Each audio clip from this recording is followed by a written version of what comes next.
La Resortera.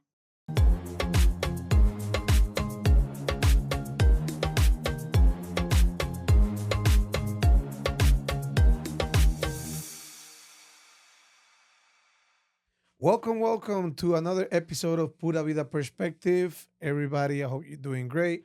We have Sara with us one more time as always. And today joining us, Daniel Fernández Masís. Daniel, how are you? Great. Thank you for having me here. Wow, it's a very different to have someone like you today. Thank you for looking up for getting in contact with us to have us here.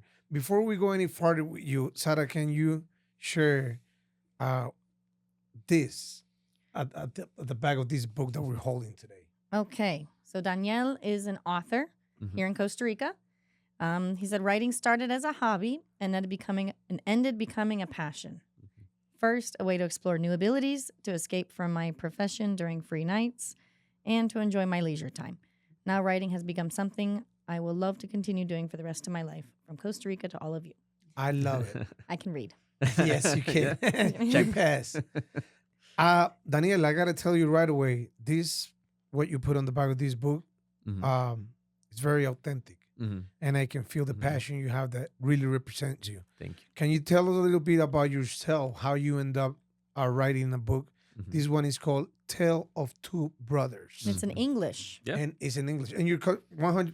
Tell us about you, everything. Where you from, where you come from, Well, I'm and how you end up doing English books in English Costa books. Rica. Yeah. Well, I'm 100% Costa Rican, born and raised. I'm not half American or anything like that.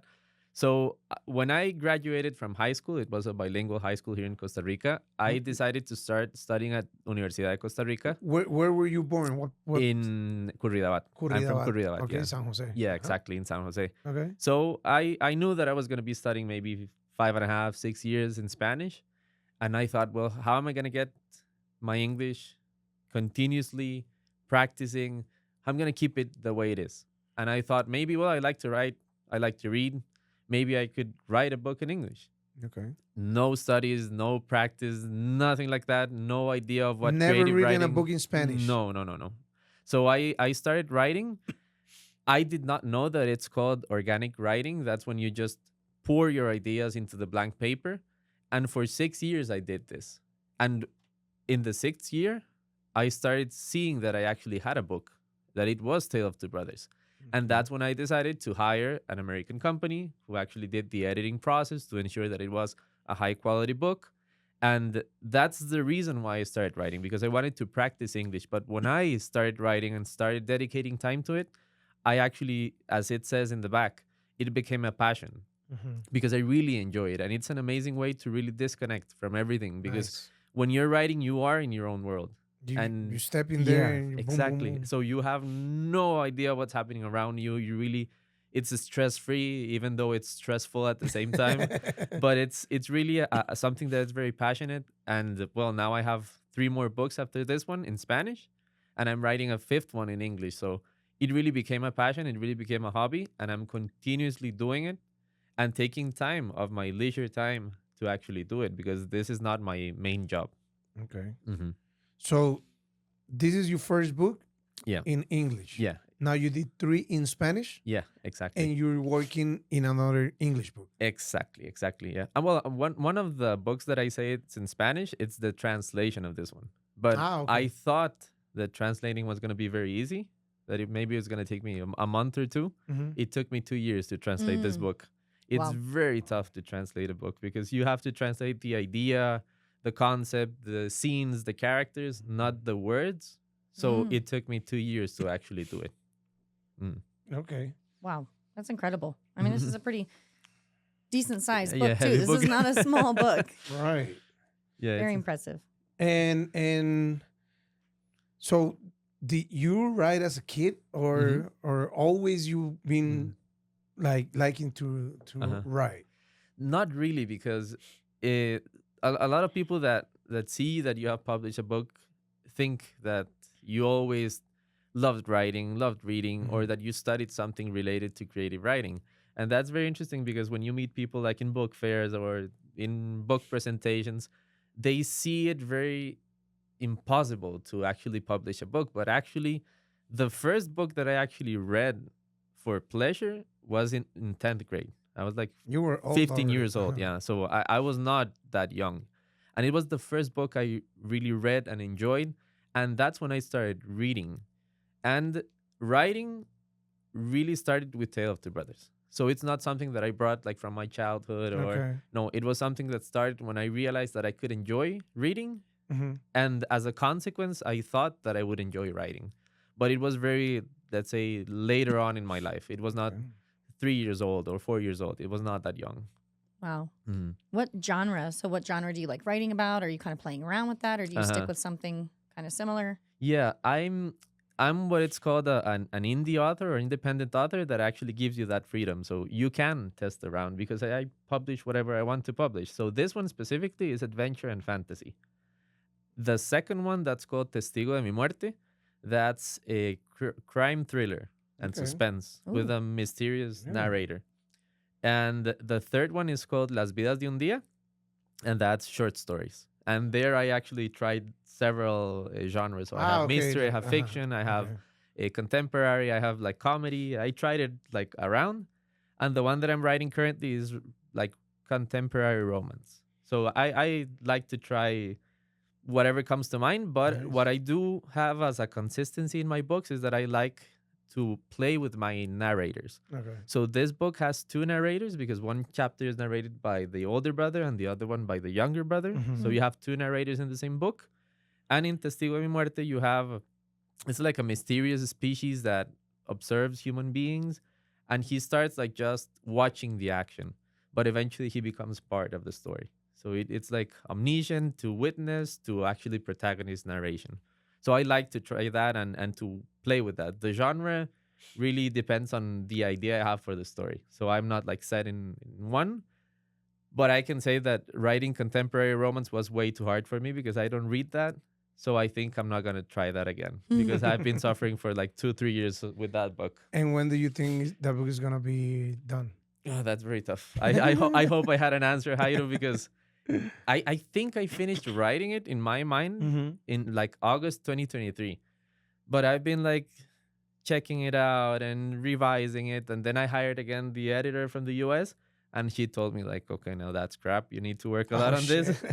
She sent me like thousands of corrections, but really good corrections that really I needed to do. So I'm working on those. And once I finish those, she actually told me, okay, like you have like 70% of what should be the book that you want to write. So then I'm going to have to finish writing the rest. But in November, my first child was born. So she's 7 months old. Aw. And that, of course, Takes time. takes time. Yeah. It's tougher to take time to write. What's your perspective on being a tico Mm-hmm. and writing a book in English? Mhm. What's it like? Like, first of all, where do you sell your books? Okay. How do people get in contact with you? How Uh-huh. what do people tell you once they read Mhm. your books? Do Yeah. the people that read your books are from Costa Rica, are from Canada, from the Yeah. States? How is that? How is that perspective or experience? It was very, very interesting because I actually, the day that I had the documents to publish my book, I published it. I had no strategy, I had no planning, I had no social media. So I've been learning, like stumbling around. So I usually fail and learn and again fail and learn from that. So now that I have, it's almost 7 years since I published it because it was published on December 2018. Now I do sell it.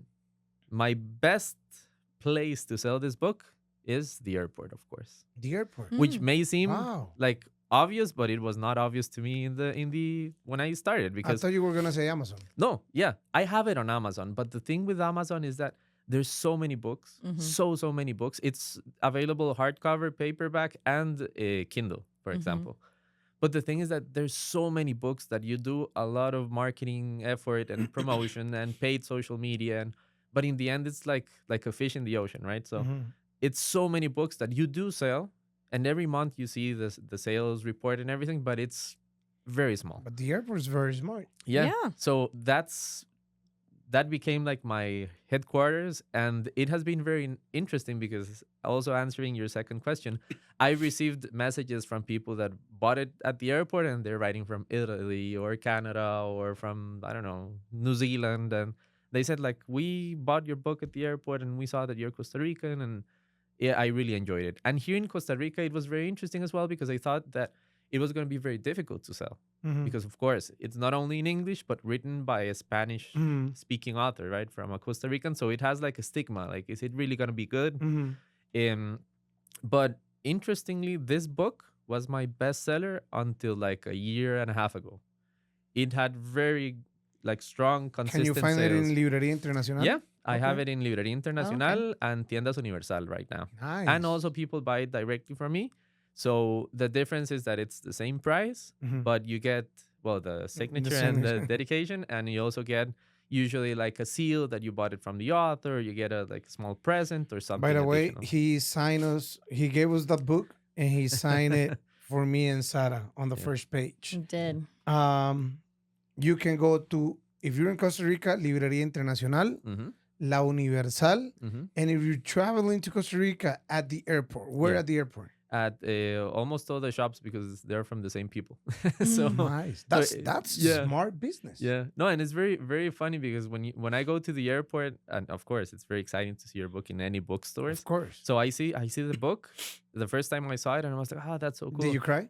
No, I'm not emotional though. But then I'm very emotional. really. Oh yeah. Well, now that I'm a father of a small child and she's a girl, Mhm. I've noticed I became 1,000 times more emotional. Oh, yeah. Especially with Instagram videos and all that stuff. Oh yeah. Usually I'm seeing something and I get teary-eyed. Aw. What the hell? Where did this come from? Mhm. But then I went to the first store. It was my book. Then I went to another store in the airport and I saw my book. And I was like, but why is it here if I only sell it to one business? Uh-huh. Almost all the stores are from the same. Nice. Wow. So it's like available in every single one, especially in the one just after you pass security. Mhm. There you're going to find it. And the people from those shops are very kind because they usually approach me to try to sell something. Mhm. And then I tell them, no, I'm here because this is my book. And they ask me and they help me. And eventually they become friends. So Nice. it's a very positive and welcoming environment when I actually have to travel because I see my book and I see the people that actually help me day by day to sell it to people from all over the world. And also, as I told you, that people can buy it from me. And also, I go to book fairs here in Costa Rica. So on May 30th, 31st, and June 1st, there's a huge book fair in Antigua Aduana. Mhm. I'm going to be there with my stand, and people can also have it directly from me. Okay. Again, what are the dates of the fair? It's May 30th Uh-huh. and 31st and June 1st. It's Friday, Saturday, and Sunday, and it's called Fiesta Nacional de Lectura. And Okay. it's free. So people can go there. It's for free. And most authors are going to be there selling their own books. So it's very nice because you actually can buy it directly from the creators. Yeah. And then are a lot of the other authors that participate in that, are they Costa Rican or do people fly in from other countries to also attend these kind of book fairs? That one specifically, it's almost exclusively Costa Rican authors or international authors that reside in Costa Rica. So there's another one that's Feria Internacional del Libro. That's going to be in like July. And that one also brings people from abroad and like famous authors and everything. But this one is organized by the Ministry of Culture. So it really focused on promoting Costa Rican literature. Are you gonna be there? Yeah. Nice. Yeah, I'm gonna be there with my stand, and it's amazing. It's a great experience. It's very exhausting because it's like 12 hours a day with a stand, and I go by myself, so I don't have lunch breaks or anything. But the really nice thing and what really pumps you up in this type of events is that you interact directly with the people who read you. So it's very nice because usually you see maybe someone who read Tale of Two Brothers and they come like, what other books do you have? Because I really enjoyed it, or they ask you things, or they have their own hypotheses, and it's very like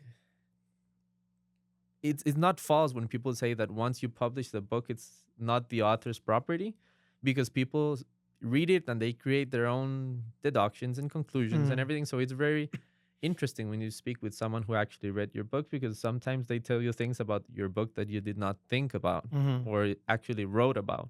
So it's very nice to actually have those spaces where you can interact face to face. Nice. It's really cool. Do you find other authors there that also have books in English, or do you feel like are you like one of the only ones there that's done that? I feel like I was one of the pioneers, maybe, but I do have colleagues that have followed my steps, and I have like helped them to share my experience and Nice. how can you sell them and where can you sell them, and so now we do have several, maybe a small percentage, but you're gonna find Costa Rican books in English. Usually, they're gonna be translated from Spanish to English.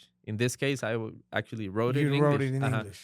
But you do have books in English, and it's very cool because it's not like the old books and the books that everyone knew, like Kokori, and Mhm. because of course they're very popular, so they're going to be Right. translated by huge publishing houses. Right. But it's like myself, like indie authors who are actually working hard and translating their books to actually reach an English speaking audience, or even Portuguese speaking audiences or French speaking audiences as well.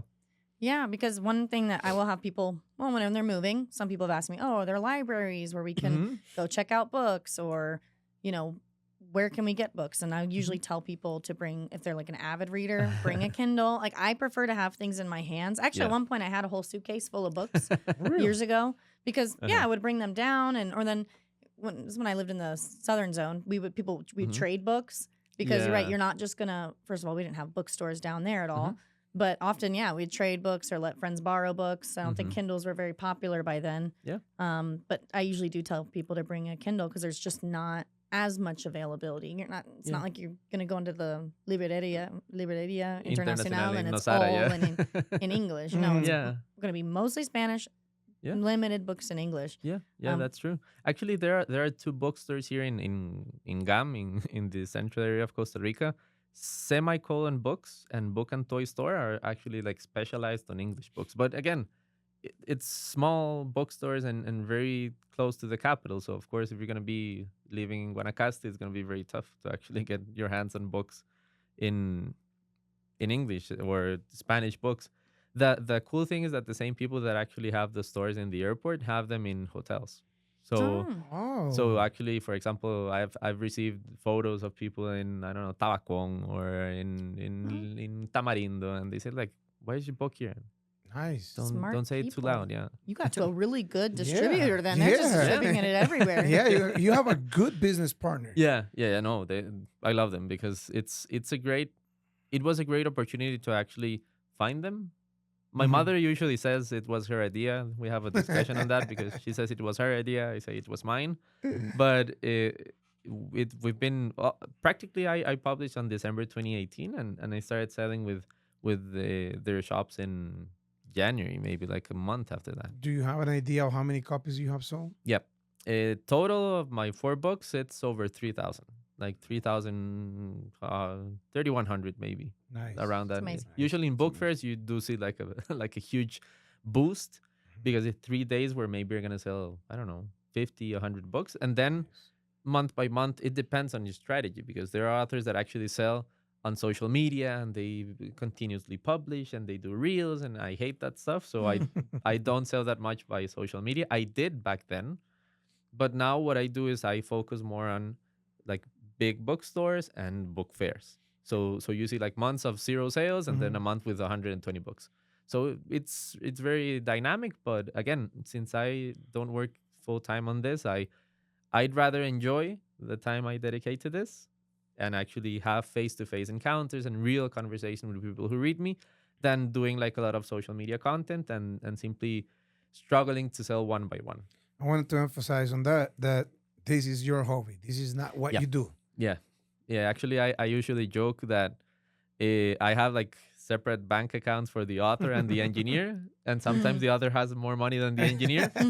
So I'm like, maybe he should lend me some because Yeah. I actually financed him back then. But it's very funny because it seems that I have like schizophrenia or like 2 personalities, because usually I say like, no, the author has the money or the engineer has the money. So yeah, I actually have it as a passion, Nice. and I really, even though it's a passion because of what I've studied, I actually like to manage it as a business, such as you said.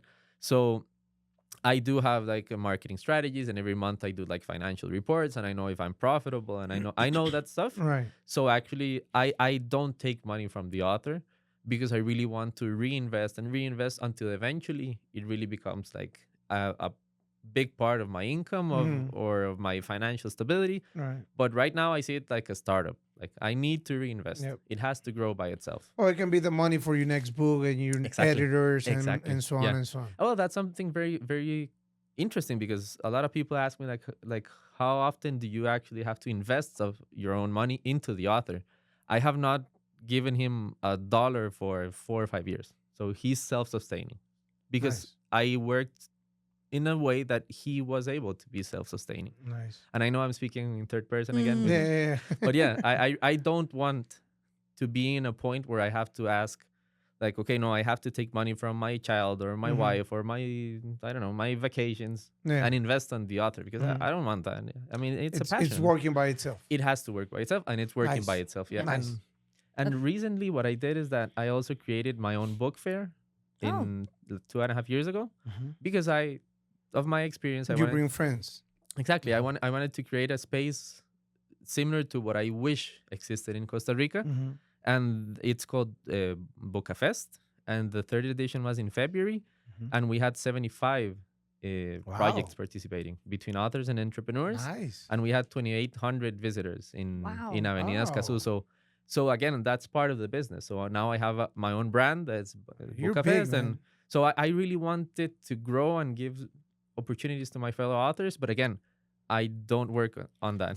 Congratulations, Daniel, because seeing people like you that come with these fresh ideas Thank you. and new things, it's always good to hear. Me as a businessman, Yeah. I love to see that. You know what I saw today in the chat group of the place where I live?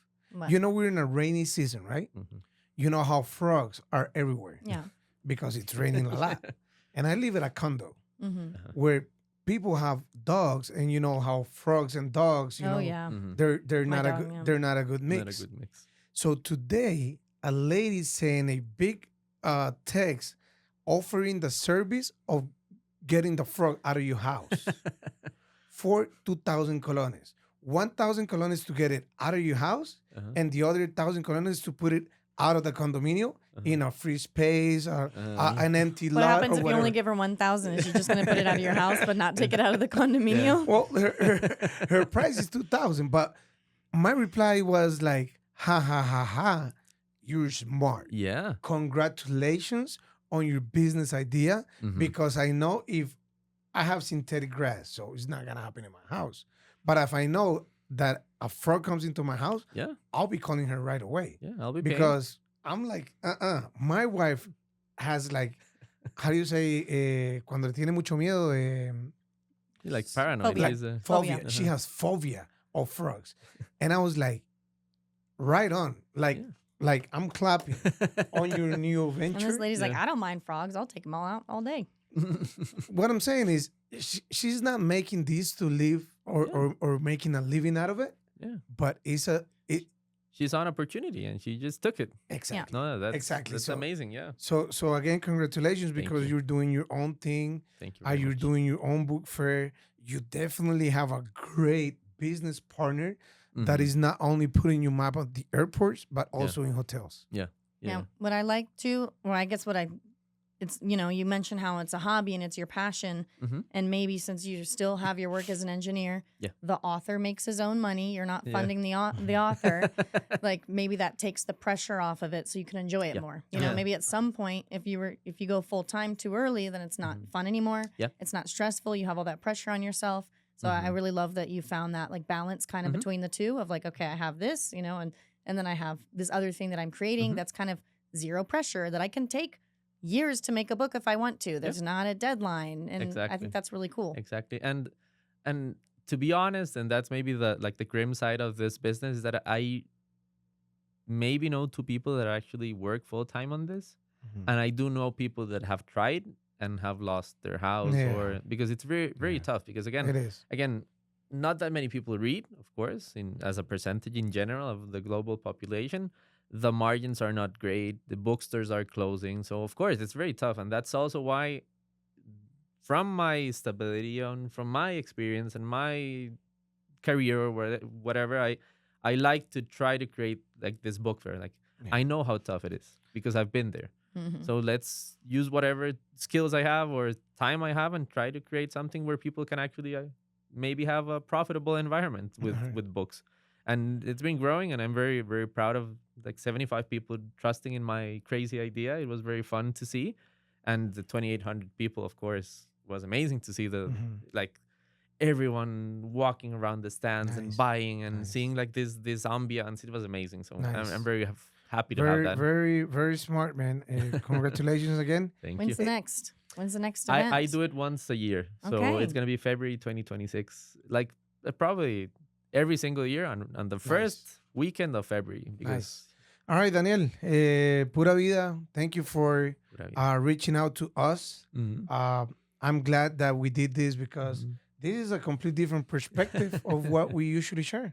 Yeah, and I'd love for you to tell us. So if someone's just listening, Mhm. I mean, they can look up the book Tale of Two Brothers. Mhm. You know, your full name, Daniel Fernández Masís. Mhm. And then I guess what platform are you most active on? Let's say if you're posting updates Mhm. or if they want to remember about this event potentially for next year, where could they find that from you?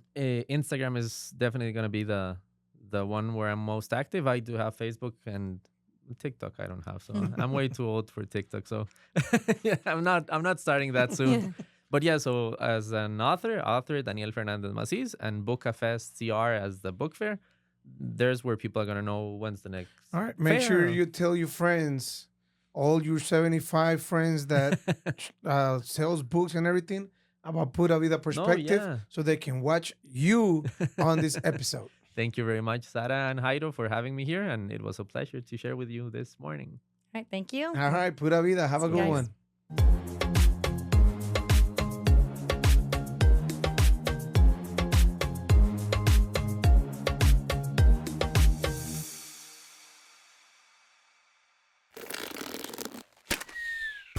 Esto fue una producción de La Resortera.